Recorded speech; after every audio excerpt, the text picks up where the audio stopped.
Hello all. ठीक है। मैं मोहन आनंद चक्रवर्ती। आज से मैं आपको इस प्लेटफॉर्म पे केमिस्ट्री पढ़ाऊंगा। ठीक है। आज अपन स्टार्ट करने वाले हैं मोल कॉन्सेप्ट। ठीक है, मोल कॉन्सेप्ट, मोल कॉन्सेप्ट। ये नॉर्मली क्लास 11th की टॉपिक है। ठीक है। ये पूरी physical chemistry, PC physical chemistry की बेस है। ठीक है। अगर आपने इसे मास्टर कर लिया, तो लगभग मतलब काफी सही चांसेस हैं कि आपकी पूरी फिजिकल केमिस्ट्री अच्छी हो। ठीक है। जेई में लगभग इस फिजिकल केमिस्ट्री की 11% वेटेज आती है, 11% वेटेज आती है। ठीक है। तो 11% वेटेज आती है। एंड अगर आप ओलंपियाड्स के लिए तैयारी कर रहे हो, जैसे एनएससी जेएस एनटीएससी वगैरह, तो एनएससी जेएस में जैसे पूरी केमिस्ट्री सेक्शन की 20% सवाल मोल से आते हैं। 20% सवाल मोल कंसेप्ट से आते हैं एवरी ईयर। तो अगर आपकी मोल कॉन्सेप्ट सही है तो फिर तब आपकी एनएससीजेएस में सिलेक्शन क्राइटेरियन या फिर सिलेक्शन एलिजिबिलिटी जो भी बोलो, वो काफी सही, मतलब आपकी चांसेस हो जाती हैं कि आप सिलेक्ट हो जाओ एनएससीजेएस में। अब आगे आते हैं कि मतलब क्या है, कैसे है, कहाँ से करना है। तो इस चैप्टर में थ्योरी बहुत ही कम है, बहुत ही कम है। Like it will take around आधे आधे घंटे की एक एक लेक्चर होंगी, तो शायद से 10-12 लेक्चर में कंप्लीट हो जाएगा थियरी। बट उसके बाद प्रैक्टिस सेशंस रखेंगे अपन, तो उसमें प्रैक्टिस करना है क्वेश्चंस की from some very selected books. ठीक है। मैं किसी भी कोचिंग का नाम नहीं लिखूंगा, बट नॉर्मली सीक्वेंस ये होती है, प्रैक्टिस कहाँ से करनी है मैं सब पहले ही बता देता हूँ। पहले करनी है एनसीईआरटी, उसके बाद करनी है कोई भी जो आपको सही लगे, आपकी इच्छा श्रद्धा कामना जो भी हो, कोचिंग की शीट। ठीक है, कोचिंग की शीट। और फिर उसके बाद कुछ, अगर आपके पास टाइम हो तो आप कुछ बुक्स लगा सकते हो। जैसे पहली आती है कि मैं मान रहा हूँ कि आप एनएससी जेएस की तैयारी कर रहे हो, तब होगी एन अवस्थी नीट एडिशन। ठीक है। उसके बाद आती है एन अवस्थी वाली जेई एडिशन। ठीक है। उसके बाद आती है आरसीएम। बस यहाँ तक आपने अगर कर लिया, फिर उसके बाद आप अगर आपको जेई करना है तो सिर्फ यहाँ से, ये सिर्फ जेई वालों के लिए, only for JEE. NSC JS aspirants के लिए ये नहीं करना होता है। फिर भी अगर आपके पास टाइम है आप कर सकते हो, बट खास रिक्वायरमेंट नहीं होती है। तो इसके बाद आपको एनएससी जेएस के प्रीवियस ईयर क्वेश्चन देखने हैं। आपको लगेगा बहुत ही इजी क्वेश्चन हैं, तो एनएससी जेएस के पीवाईक्यूज। ठीक है, एनएससी जेएस पीवाईक्यूज बहुत ही इजी क्वेश्चन आपको फील होंगे। ठीक है। तो अभी कुछ भी टाइम वेस्ट किए बिना सीधे टॉपिक पे आते हैं। Let me clear the screen. तो पहले तो ये जो 4 वर्ड्स है ना, ये तो बहुत ज्यादा डर पैदा करते हैं, क्योंकि आप पहले ये 4 शब्द को देखे नहीं। ठीक है। तो पहले तो ये 10 बार बोलो मेरे साथ। मोल मोल मोल मोल मोल मोल मोल मोल मोल मोल मोल। ये अब क्या है ना, कि जैसे आप बचपन से सुनते आए हो, लेंथ, ठीक है, एरिया, वॉल्यूम, टेम्परेचर, ठीक, एक्सेट्रा, जो भी क्वांटिटीज होती है। अब मोल भी एक ऐसी ही एक क्वांटिटी है या फिर वेट, ठीक है, जिसको हम सीधे क्लास 11th में आके सुनते हैं। तो उससे मतलब नॉर्मल एक वर्ड है। एंड इसकी जो एसआई यूनिट होती है, एसआई यूनिट, खैर इसकी एसआई क्या है, एक ही यूनिट होती है, तो दैट्स, उसको मोल बोलते हैं, बट उसकी स्पेलिंग होती है MOL।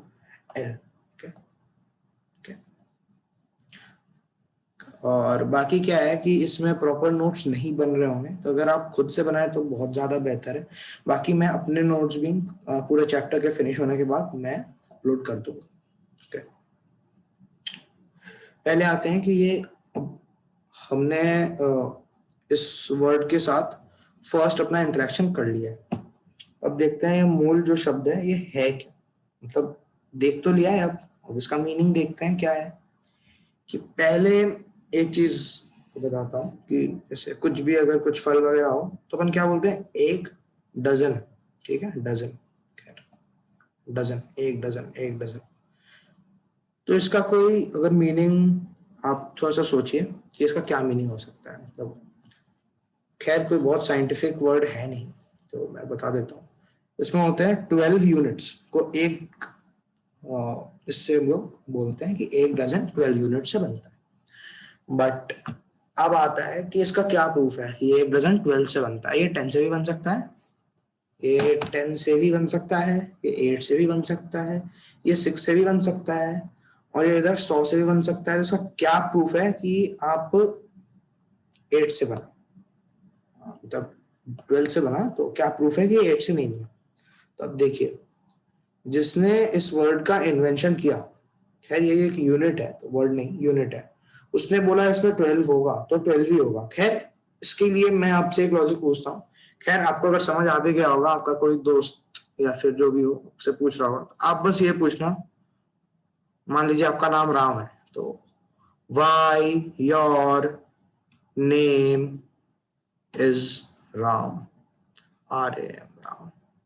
आम भी हो सकता था, गम भी हो सकता था, बहुत कुछ हो सकता था यार, है ना। ठीक है, तो अब बहुत इधर उधर की बातें कर ली है, मतलब सी टॉपिक के बारे में। मोल में क्या होता है कि कुछ भी 6.022 इंटू 10⁻23, ठीक है, दिस इज मोल। अब ये बहुत ही खतरनाक नंबर है, ठीक है, इसके कैलकुलेशंस वगैरह सब खतरनाक होते हैं।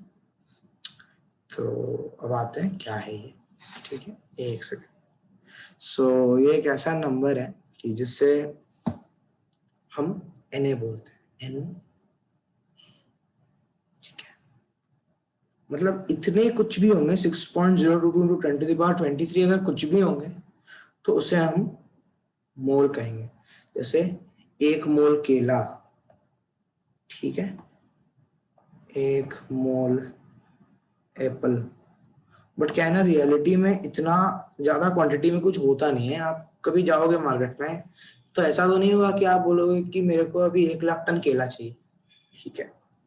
तो इसीलिए इसको अपन क्या यूज करते हैं कि अब एटम्स मॉलिक्यूल्स इतने ह्यूज अमाउंट में होते भी हैं, खैर एक मोल एक्स एटम, ठीक है। एक्स का यहाँ कोई मीनिंग नहीं है, बाकी ऑर्गेनिक में इसका मीनिंग आएगा। एक मोल इलेक्ट्रॉन, ठीक है, ऐसे करके एक मोल प्रोटॉन, कुछ भी जो चीज 6.02 × 10⁻23 नंबर में प्रेजेंट हो उसको हम एक मोल कह देंगे। It's as simple as this, ठीक है। और नेक्स्ट पेज पे आते हैं। मान लीजिए कहीं भी लिखा हुआ है, बॉक्स बना देते हैं, ठीक है, एक मोल एक्स, ठीक है, एक मोल एक्स, ठीक है। तो हम क्या लिखेंगे, 1 NaX। Na मतलब वो जो 6.02 × 10⁻23 वो जो नंबर है ना, उसको अपन Na बोलते हैं। सिंपल है, Na यानी सोडियम नहीं, Na नंबर है, नंबर ऑफ एटम्स को Na बोलते हैं, ठीक है। इक्वल टू 1 ग्राम मॉलिक्यूल, ठीक है, 1 ग्राम मॉलिक्यूल, बस, ठीक है। ये हो गया 1 ग्राम मॉलिक्यूल। इस रिलेशन को करने में लोगों की हालत खराब हो जाती है, ठीक है। अब इसके बाद क्या आता है,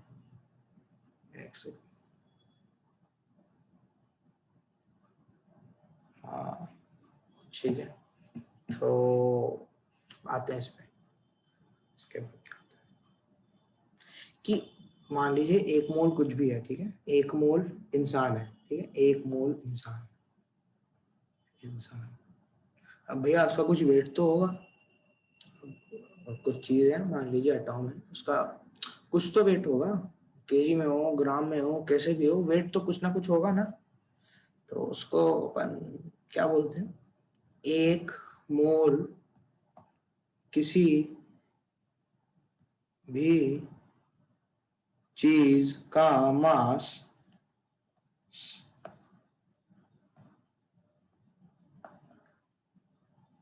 एक एक atomic mass, sorry atomic mass नहीं, सॉरी, ये अलग अलग केस में अलग अलग होता है। इसको अपन मॉलिक्यूलर मास भी कह सकते हैं, अच्छा भी, तो molecular mass and atomic mass दोनों हो सकता है, ठीक है, क्योंकि एक मोल एटॉम के लिए एटॉमिक मास, एक मोल मॉलिक्यूल के लिए मॉलिक्यूलर मास। सो अपन क्या यूज करते हैं, molar mass, molar mass, molar mass, molar mass, ठीक है। अब मोल का है ना, बहुत हद तक अपन मीनिंग जान चुके हैं, ये जो शब्द है, ठीक है, इसका मीनिंग जान चुके हैं। इसके बाद क्या आता है कि अब मास है, तो मास एक टाइप का तो होगा नहीं। आप जब खड़े हो तब आपका एक मास है, आप जब कूद रहे हो तब आपका अलग मास है, ठीक है, अब जब बैठे हो तब आपका अलग मास है। तो मतलब मास क्या है कि आप किसी चीज में कितना फोर्स लगा रहे हो, तो मैं इन नॉर्मल टर्म्स आपको समझाने के लिए बोल रहा हूँ। बाकी मास जो होती है ना, मास, MASS मास, ठीक है, ये 3 टाइप की होती है मैक्सिमम, ठीक है। इसको अपन क्या बोलते हैं, राम आम गांव, ठीक है, 3 तरह की मासेस होती है। अब पहले है कि देखिए, कोई भी एटॉम है तो उसका एक एटॉम का अलग मास होता है, ठीक है, एक एटॉम का मास अगर x मानते हैं अपन, ठीक है, x मानते हैं, अब थोड़ा सा मैथ्स में जाते हैं, तो एक मोल का कितना होगा, Na x होगा ना, मानते हो ना, क्योंकि एक मोल में Na एटॉम्स है, ठीक है, एंड एक एक मोल्स में Na एटॉम्स है, एंड एक एटॉम का मास x है, तो पूरे एक मोल एटॉम का mass equal to Na into x, ठीक है, Na इंटू x होगा ना, हाँ ना बोलो। तो क्या होता है, ये बहुत ही खतरनाक वैल्यू आती है, ये बहुत ही खतरनाक वैल्यू आती है। तो अब साइंटिस्ट थे उस जमाने के, वो तो खैर अच्छे लोग थे, हम लोग खराब लोग हैं, वो अच्छे लोग थे तब। तो वो सोचें कि जो 8, 9, 10, 11, 12 के जो स्टूडेंट्स होते हैं उनके लिए ज्यादा डिफिकल्ट चीजें क्रिएट नहीं करते, तो वो क्या किए, हाइड्रोजन, एक हाइड्रोजन का मास को मान लिए एक यूनिट, ठीक है, एक यूनिट, एक यूनिट, ठीक है, और उसके रिलेशन में अलग चीजों का मास निकालने लगे। This is the concept of Ram, ठीक है, राम। अब राम का मीनिंग क्या होता है वो मैं बताता हूँ, ठीक है, this is the meaning of Ram, relative atomic mass, ठीक है। अब अपन आते हैं आम, ठीक है, AAM। अब अगर आप पहले थोड़ी सी अगर आप केमिस्ट्री पढ़ चुके होंगे तो उस हिसाब से क्या होती है कि कुछ आइसोटोप्स नाम की कुछ चीजें होती है, आप जानते होंगे, आइसोटोप्स, आइसोटोप्स, ठीक है, आइसोटोप्स। अगर आप नए हैं तो ये आप एटॉमिक स्ट्रक्चर में सीख जाओगे आइसोटोप्स क्या होते हैं। मान लो एक हाइड्रोजन है, ठीक है, हाइड्रोजन है, मानते हो ना, हाइड्रोजन है, वो है आसपास ही है, इधर ही है, तो उसकी क्या है कि एटॉमिक नंबर सेम होगी, मतलब कुछ चीजें हैं, मान लो कि एक्स एक एटॉम है, ठीक है, let's say x is an atom, ठीक है, ये 3 आइसोटोप्स हैं एक्स के, तीनों का एटॉमिक नंबर सेम होगा, ठीक है, मतलब उसमें प्रोटॉन इलेक्ट्रॉन सब सेम होंगे, सब सेम होंगे, बस इसमें न्यूट्रॉन अलग नंबर होगा, इसका न्यूट्रॉन, इसका न्यूट्रॉन, इसका न्यूट्रॉन, सब अलग अलग नंबर होगा, बाकी तीनों के एटॉमिक नंबर सेम होंगे। इसे हम आइसोटोप कहते हैं। ये जस्ट एक नटशेल में मैंने बताया, और डीप में हम जाएंगे एटॉमिक स्ट्रक्चर के अंदर। ठीक है, तो क्या था कि आम के लिए फ्रेश पेज पे आते हैं, थोड़ा सा इंपॉर्टेंट टॉपिक है। ठीक है, ए अब क्या है कि साइंटिस्ट ने देखा कि ऐसे बहुत सारे एलिमेंट्स हैं जिन चीजों की क्या है ना, आइसोटोप से अलग अलग। ठीक है, बहुत सारे एलिमेंट्स हैं, तो आइसोटोप्स अर्थ में मिलते भी हैं, आइसोटोप्स मिलते हैं ना। जैसे इसको अगर अपन एक एग्जांपल से अगर अपन करें इसको रिलेट, तो आएगा कि एक इंसान के शक्ल वाले 7 लोग होते हैं। ठीक है, तो इस हिसाब से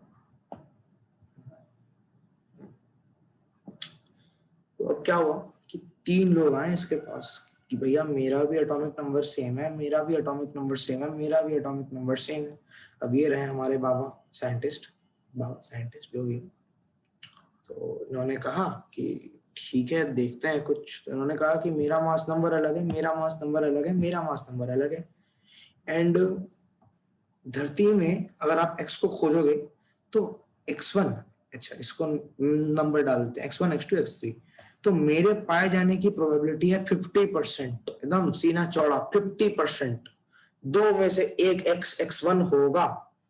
इसने बोला बाबा मैं गरीब इंसान हूं, मेरे पाए जाने की प्रोबेबिलिटी मात्र 20%, मात्र 20%। ठीक है, अब इसने बोला कि बाबा आप तो स्कूल में पढ़े ही होंगे, आपका मास्टर आपको पढ़ाया होगा कि 100 - 50 - 20 30 होता है 30%, तो मेरे पाए जाने की प्रोबेबिलिटी 30%।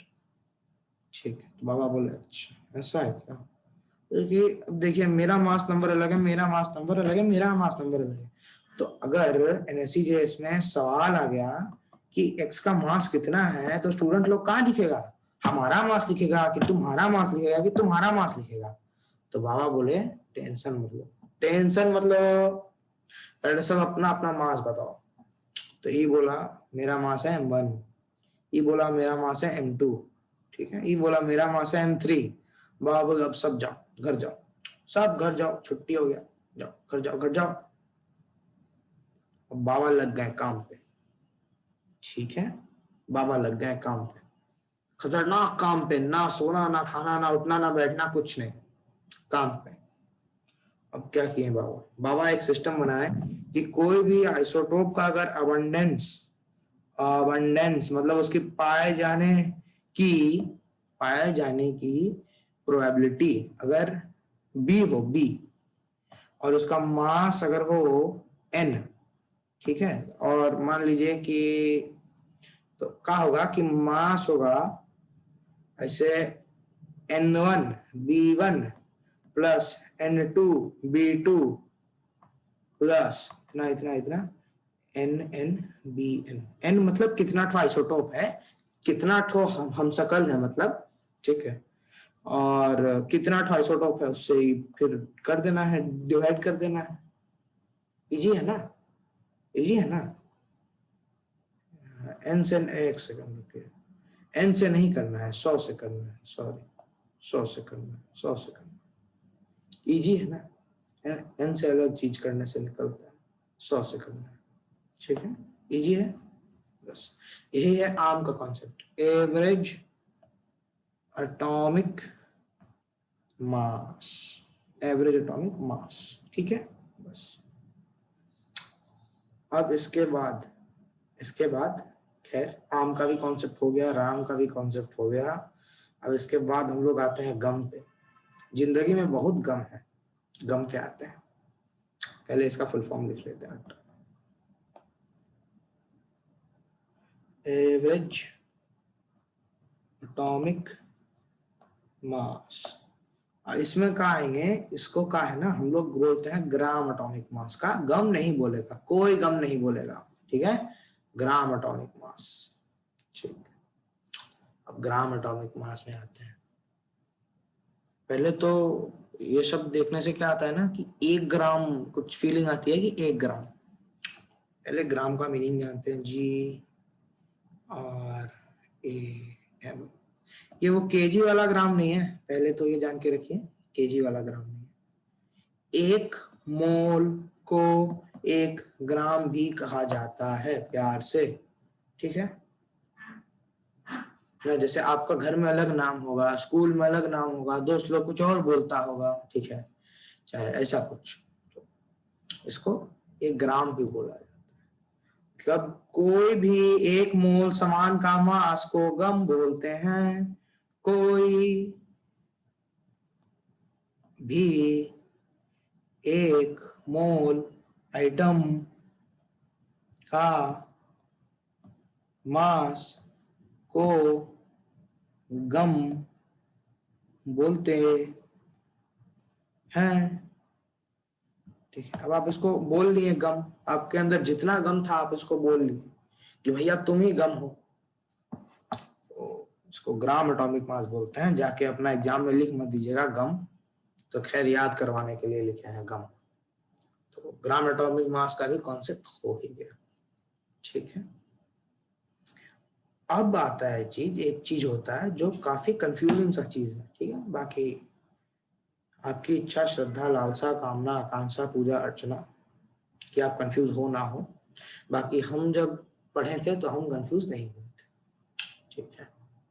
तो अब क्या करेंगे हम लोग कि जैसे तीन चीजें हैं, ठीक है, तीन चीजें, एक है राम, एक है आम, और एक है गम, ठीक है। गम खैर गाम आप जो भी बोले।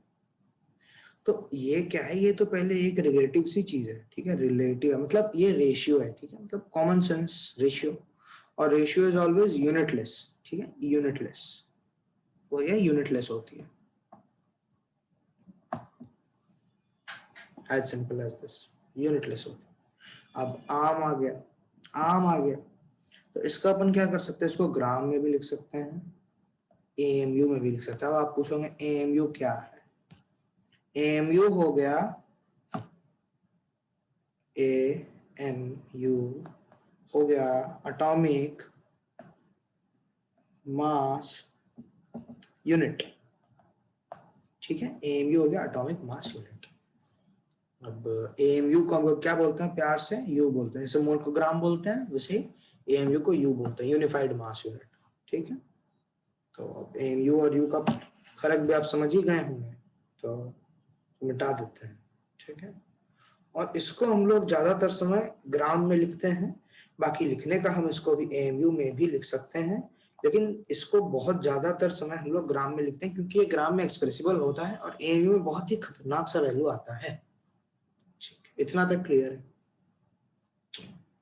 फिर आता है, अब आ गया एएमयू, तो इसका वैल्यू हम आपको नहीं बताएंगे, ठीक है, इसका वैल्यू हमको पता है, बाकी इसको हम नेक्स्ट लेक्चर में कवर करेंगे, और आप गूगल पे जाके देख सकते हैं एएमयू का कंप्लीट वैल्यू, वहां आपको मिल जाएगा। बाकी एएमयू और ग्राम कन्वर्शंस वगैरह पे हम कर लेंगे, ठीक है।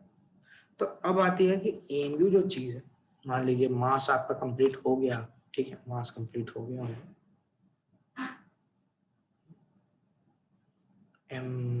MASS, मास इज लगभग कंप्लीट, अभी भी पूरा कंप्लीट नहीं है लेकिन हाँ लगभग कंप्लीट।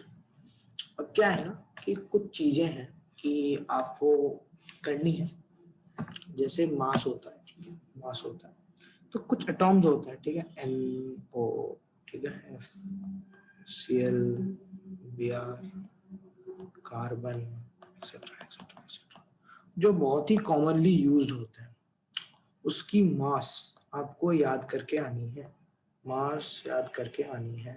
और ये कहाँ मिलेगा, ये मिलेगा, कहाँ मिलेगा, एक एक करके अगर इंडिविजुअल सर्च करने निकले तब तो, तब क्या 24 घंटे नहीं, लगभग 240 घंटे लग जाएंगे आपको। ये कहाँ आती है, एक चीज होती है पीरियोडिक टेबल, वो सबके पास होती है ना पीरियोडिक टेबल, उसमें है ना, उसमें लिखा हुआ रहता है मास, ओ के ऊपर कुछ लिखा हुआ रहेगा, नीचे कुछ लिखा हुआ रहेगा, अब मास यहाँ रहता है, तो मास जहाँ लिखा हुआ रहेगा वहां से मास को याद करना। याद ऐसे नहीं कि आप बैठ कर रट रहे हैं, लेकिन धीरे धीरे मतलब देखना है बस, और बाकी आगे जब हम सवाल लगाएंगे तो वो धीरे धीरे अपने आप होता जाएगा। ठीक है, आगे बढ़ते हैं। कि मान लीजिए कोई भी आपको कंपाउंड दिया हुआ है, ठीक है। अब हम थोड़ा सा मतलब सवालों को अप्रोच करना सीख रहे हैं, ठीक है। अभी एकदम बेसिक्स से आए हैं तो थोड़ा बेसिक सवाल देख लेते हैं। कोई आपको कंपाउंड दिया है AXBY, ठीक है, ठीक है, ठीक है। कंपाउंड दिया हुआ है, कंपाउंड का मतलब पता ही होगा, वो क्लास 9 में भी आता है। इसका मास निकालने को आपको कहा है 1 मोल का। अब ए का मास 1 मोल का दिया हुआ है कि इसमें, है ना, ए का मास है A ग्राम 1 मोल में, और बी का मास है B ग्राम 1 मोल में, ठीक है। तो इसका मास कितना होगा, ठीक है, आप खुद सोच के बोल लो। आपको मैं अभी 20 सेकंड का टाइम देता हूँ, फिर आपको मैं इसको एक्सप्लेन कर देता हूँ। बहुत ही इजी चीज है, बहुत ही इजी फंडे है इसके तो।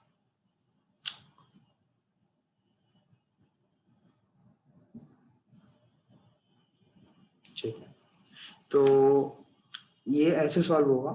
अगर आपको कुछ एक्स्ट्रा टाइम चाहिए तो आप इसको पॉज कर सकते हैं। बाकी ऐसे होगा ये कि AX प्लस BY यही इसका मास होगा, क्योंकि इसमें, अच्छा आपको मैंने वो रिएक्शन नहीं समझाया है ना।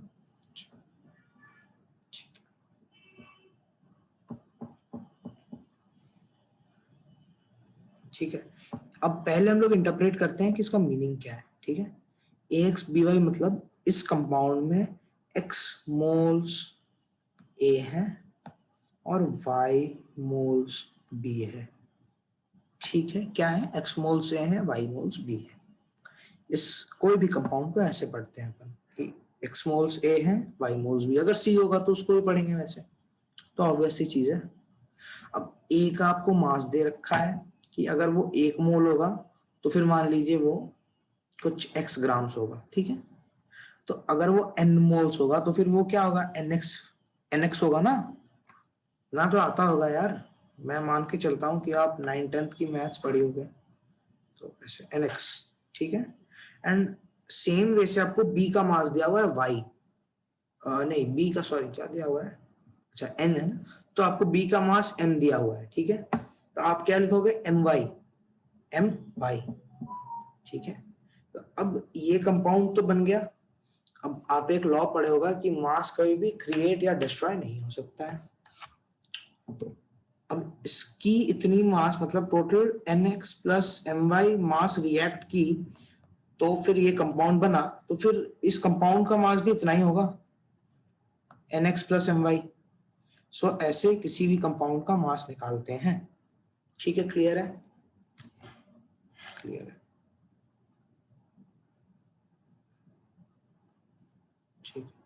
तो मैंने आज इतनी कॉन्सेप्ट पढ़ाई, बहुत डीप में नहीं गए अपन, ठीक है। इसके बाद नेक्स्ट डे और एक वीडियो आएगा सेम ड्यूरेशन का, उस पे अपन क्या क्या कवर करेंगे। उसमें अपन कवर करेंगे रिएक्शन बैलेंसिंग, ये बहुत ही इंपॉर्टेंट चीजें हैं NSEJS के लिए, इससे डायरेक्ट सवाल आता है। एंड ये इनऑर्गेनिक में भी हेल्प करता है, फिजिकल में तो खैर मतलब बहुत हेल्प करता है। बाकी बैलेंसिंग रिएक्शंस, ठीक है, जिसको अपन स्टोइकियोमेट्री के नाम से जानते हैं, स्टोइकियोमेट्री। और अगर टाइम बच गया तो फिर हम लॉ ऑफ मल्टीपल प्रोपोर्शन भी पढ़ लेंगे, मल्टीपल प्रोपोर्शन, ठीक है। और लगभग 10 थियरी क्लासेस के बाद अपन प्रैक्टिस करने के लायक होंगे कि NSEJS के PYQs सिंगल शॉट में बन जाएं। अगर आपको आज का लेक्चर पसंद आया तो इसको लाइक, शेयर एंड सब्सक्राइब करना मत भूलिए। एंड ऐसे ही अमेजिंग कंटेंट के लिए विनमी एजुकेशन को सब्सक्राइब कीजिए। थैंक यू, कल मिलते हैं।